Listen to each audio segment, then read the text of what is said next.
I never thought I'd be the kind of guy staring at my own reflection at 50, wondering how the hell I got here.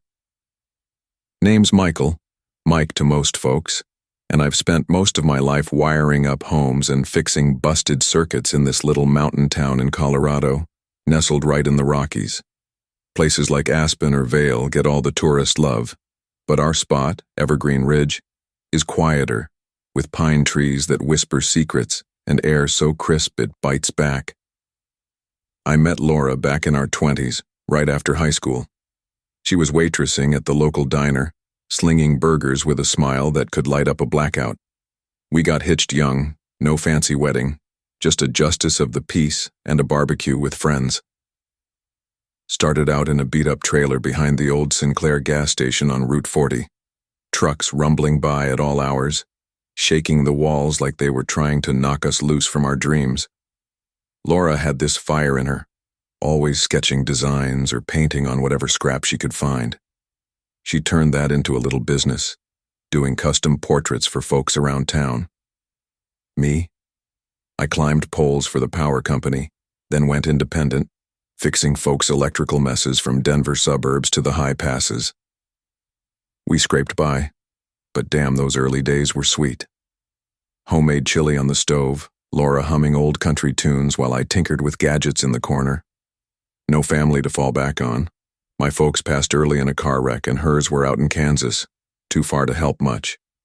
It was just us against the world, building brick by brick. Our big win was saving up for that rusty Ford pickup, then finally the cabin on the edge of town. Stone fireplace, wraparound porch overlooking the valley. Felt like we'd made it. Then came Emily. Our daughter arrived when I was 35, a squalling bundle that turned our world upside down in the best way. Laura was a natural mom, teaching Em how to paint wildflowers and braid hair. I'd take her fishing in the streams, showing her how to bait a hook without pricking her finger. By the time Em hit her teens, she was this Spitfire, 15 now, with Laura's curly brown hair and my stubborn streak. She plays soccer for the high school team, dreams of being an artist like her mom. Life wasn't perfect. Bills piled up. Winters were brutal with snowdrifts blocking the roads. But we had rhythm, you know? Family dinners, board games by the fire, Laura's laughter echoing through the house. That all shattered 2 years ago. Laura started getting tired, real tired. At first, we chalked it up to the altitude or just being busy. But she lost weight, stumbled on our hikes up Bear Creek Trail. Doctors in Denver ran tests, and the diagnosis hit like an avalanche. Amyotrophic lateral sclerosis, ALS. Lou Gehrig's disease. It came on fast, stealing her strength month by month. We fought it, therapies, meds, even a clinical trial down in Boulder. Emily helped, reading to her mom, holding her hand during the bad spells. But Laura slipped away in our bed one crisp fall morning, the leaves outside turning gold like they were mourning too. She was 48, gone. Just like that. The grief? It swallowed me whole. I was 48 then, but it aged me overnight.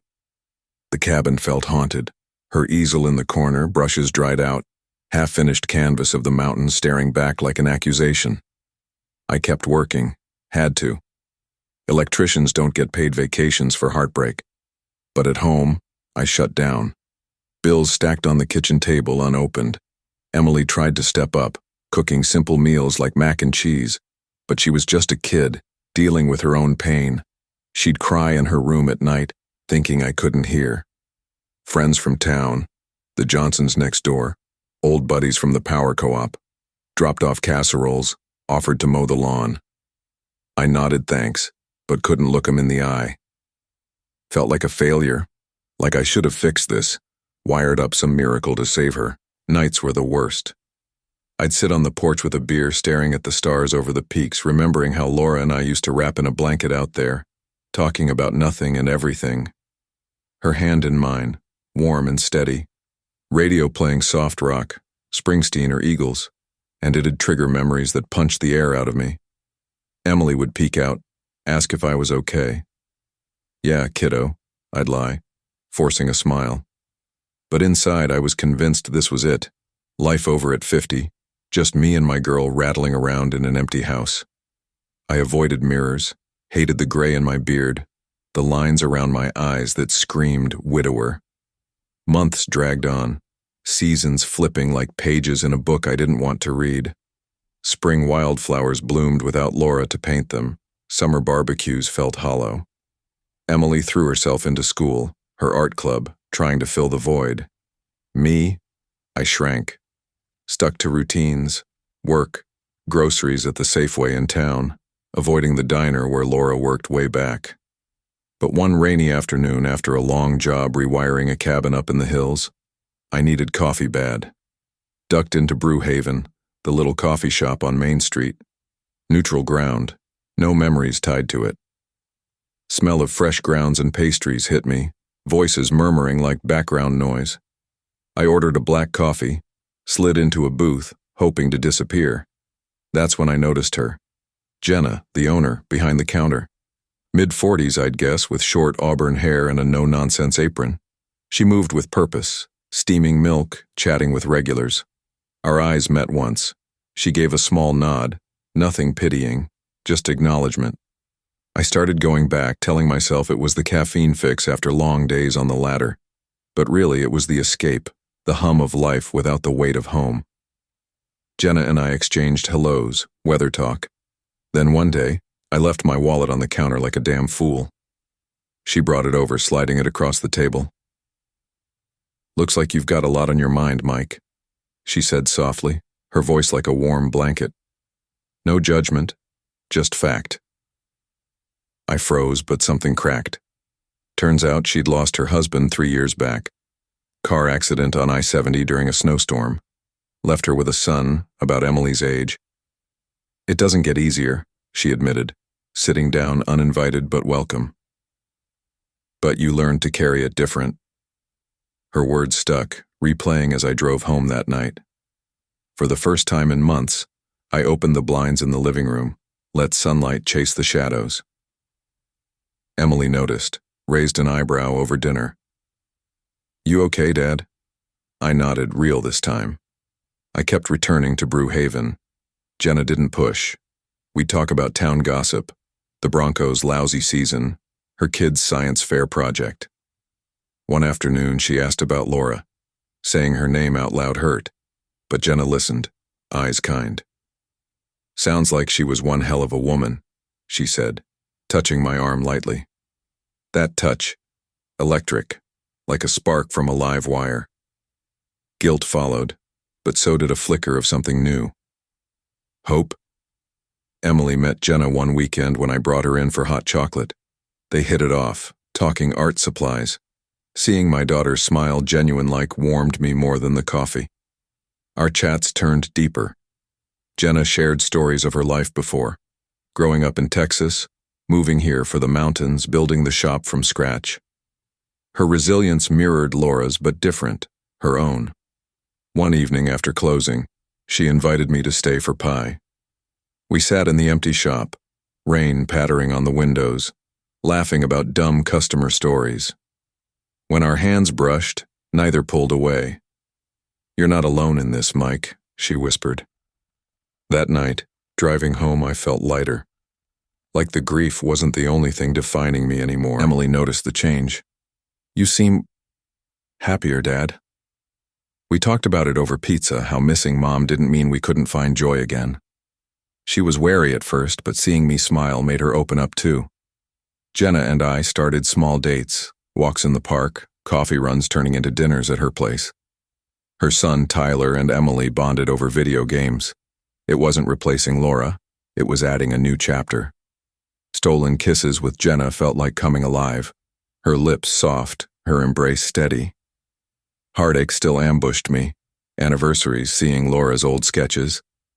But Jenna held space for it, weaving memories into our budding romance. The first snow of the season dusted Evergreen Ridge, blanketing the pines and turning the town into a postcard. I was back at Brew Haven helping Jenna stack chairs after closing. Emily was at a friend's house working on a school project, leaving me free for the evening. The shop was quiet, just the hum of the fridge and the crackle of the wood stove in the corner.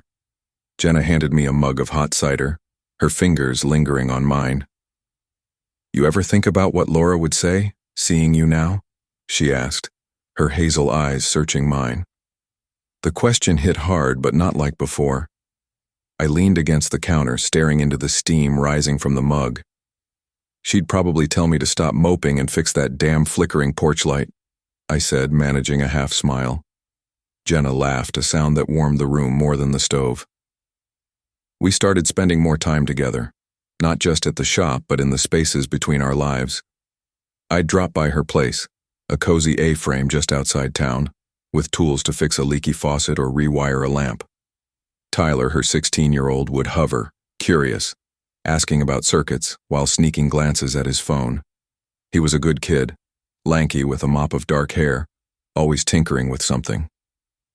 Reminded me of myself at that age before life got complicated. Jenna and I would cook together, simple stuff like spaghetti or grilled cheese, laughing when the sauce splattered or the bread burned. Emily joined us sometimes, sketching at the table while we talked. She'd roll her eyes at our bad jokes but smiled when she thought I wasn't looking. One night, after a dinner of chili and cornbread at Jenna's, we sat on her couch, a quilt over our laps, watching the fire. Tyler was upstairs, lost in some video game, and Emily was at soccer practice. Jenna leaned her head on my shoulder, her hair smelling faintly of vanilla and coffee. "Mike, you ever think about starting over?" she whispered. My chest tightened, not from fear, but from the weight of possibility. I told her about the early days with Laura, how we'd built everything from nothing. "Didn't think I had it in me to do that again," I admitted. She lifted her head, her gaze steady. "You're not starting over. You're just continuing." Her hand found mine, and when she kissed me, soft and slow, it felt like a promise. Not to erase the past, but to carry it forward. Winter settled in, and with it, a routine. I was back to taking jobs, climbing ladders in the cold, my breath fogging in the mountain air. Emily started hanging out more with Tyler, the two of them geeking out over art or arguing about music. One Saturday, I took them both ice skating on the pond near town. Emily wobbled but laughed, her cheeks red from the chill. Tyler, more confident, did lazy circles, teasing her gently. Jenna skated up beside me, linking her arm through mine. "They're good for each other," she said, watching them. I nodded, my throat tight.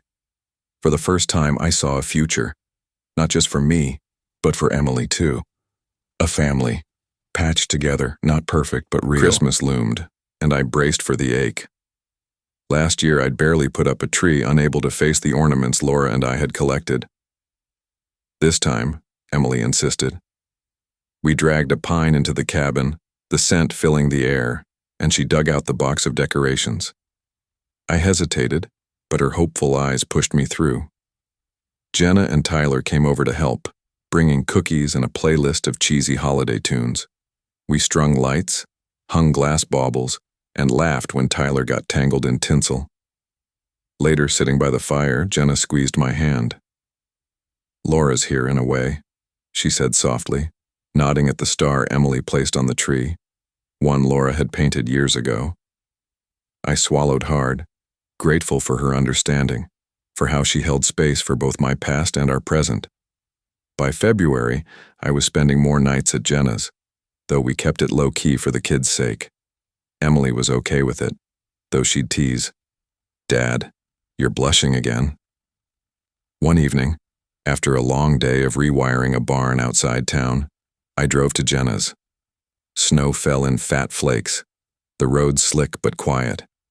She greeted me at the door, apron dusted with flour, the smell of fresh bread wafting out. "Made you something," she said, pulling me inside. On the table was a loaf, still warm, and a note in her neat handwriting, "For Mike, who's finding his way." We ate together, the kids joking across the table, and I felt it, a warmth that wasn't just from the bread or the fire.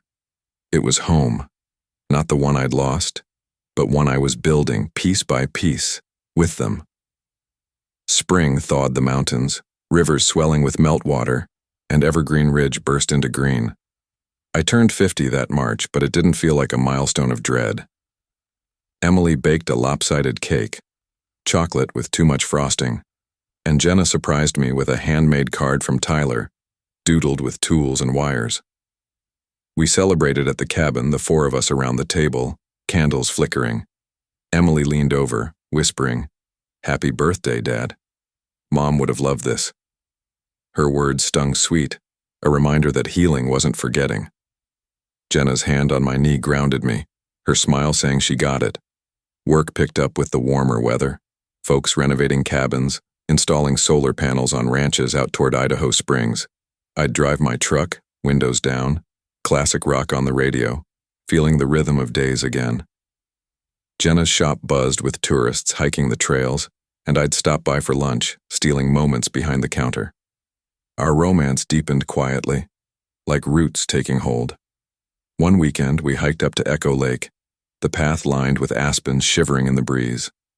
Emily and Tyler raced ahead, laughing, while Jenna and I walked hand in hand. "Remember our first real talk?" she asked, squeezing my fingers. I nodded. "You saw right through me." At the lake's edge, wind rippling the water, she turned to me. "I love you, Mike, not despite your scars, because of who they've made you." My heart swelled. I pulled her close, kissing her deeply, the mountains witnessing our vow. Emily's 15th birthday came in May. She wanted a simple party, friends over for a bonfire, s'mores, and stargazing. Jenna helped organize, stringing lights on the porch, her energy infectious. Watching Emily blow out candles, surrounded by giggles and chatter, I felt a pang for Laura. She'd have been there, painting faces or telling stories, but Jenna fit seamlessly, handing out plates with a wink. Later, as the fire died down, Emily hugged me tight. "Thanks, Dad," and "Jenna's cool. I'm glad you're happy." Her approval unlocked something in me, permission to fully embrace this new life. Summer brought adventures. We took a road trip to Rocky Mountain National Park, piling into Jenna's SUV with coolers and tents. Tyler and Emily bickered like siblings over shotgun, but bonded over spotting elk and climbing boulders. Jenna and I shared quiet evenings by the campfire, her head on my shoulder, talking dreams. "Ever think about merging our worlds more?" she mused one night, stars wheeling overhead. I confessed I'd been pondering it, maybe selling the cabin, finding a place together. "Not rushing," I said, "but yeah, I see it." Her kiss tasted like marshmallows and promise, igniting a passion we'd been nurturing. Back home, our nights grew intimate, bodies rediscovering joy in tangled sheets, whispers of affection healing old wounds. By August, challenges tested us. Emily hit a rough patch, teen angst, missing Laura fiercely during back-to-school prep. She snapped at me one evening, tears flowing.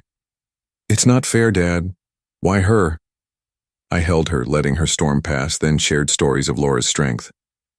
Jenna stepped in gently, offering art sessions to channel the grief. Tyler, sensing the mood, invited Emily to a local fair, distracting her with rides and cotton candy. Our blended family weathered it, growing stronger. I fixed up Jenna's shop electrical system for free, a labor of love, while she framed Laura's old paintings in our homes, honoring the past. As fall painted the leaves again, 2 years since Laura's passing, I stood on the porch with Jenna, coffee steaming. Emily and Tyler kicked a soccer ball in the yard, their laughter echoing. "We've come far," Jenna said, leaning into me. I wrapped an arm around her, feeling complete. Grief lingered, a quiet companion, but love, fierce, resilient, had bloomed anew. Laura's spirit lived in Emily's art, in my heart's capacity to open. With Jenna, I found not replacement but renewal, a heartfelt romance forged in Colorado's enduring mountains.